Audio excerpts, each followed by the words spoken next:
And staying in North America, U.S. federal prosecutors have charged 24 people associated with a Mexican drug cartel and a Chinese money laundering group. According to the U.S. Department of Justice, Chinese underground money exchanges have helped the cartel launder around $50 million in drug trafficking proceeds. The funds came from the sale of substantial quantities of drugs, including fentanyl, cocaine, and meth, between the years of 2019 and 2023. The Chinese money laundering network has been accused of making the proceeds available to cartel members in Mexico and elsewhere. They perpetuate this cycle by importing more and more dangerous drugs like fentanyl and methamphetamine into this country and then laundering those proceeds using the Chinese money laundering groups.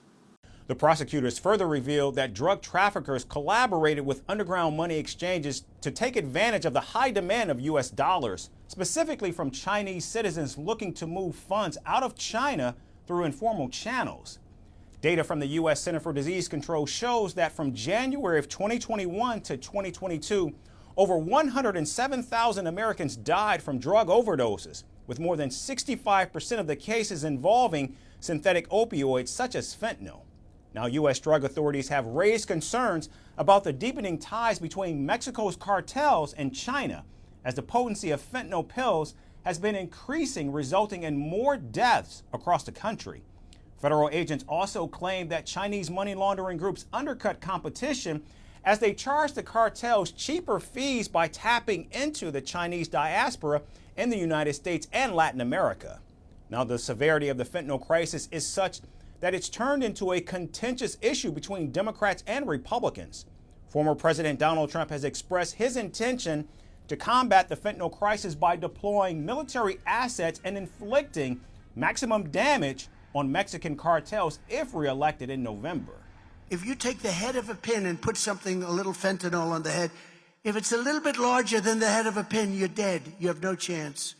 And this is pouring in from China, and I had a deal with President Xi. He was going to give the death penalty to anybody manufacturing fentanyl in China and selling it to the United States. Now, on the other hand, President Joe Biden held a discussion with Chinese President Xi Jinping about the fentanyl crisis when they met in California in November of last year. China had stopped counter-narcotics cooperation with the United States after then House Speaker Nancy Pelosi visited Taiwan in 2022. However, the recent prosecution by federal agents does in fact indicate that there is more than meets the eye and that China may be fueling America's drug crisis by funding Mexican drug cartels.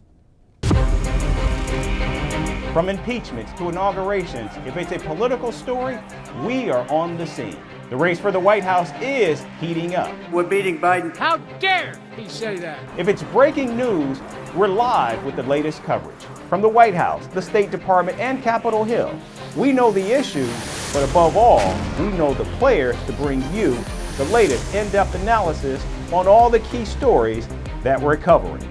I'm Eric Ham. Join me from Washington here on First Post America.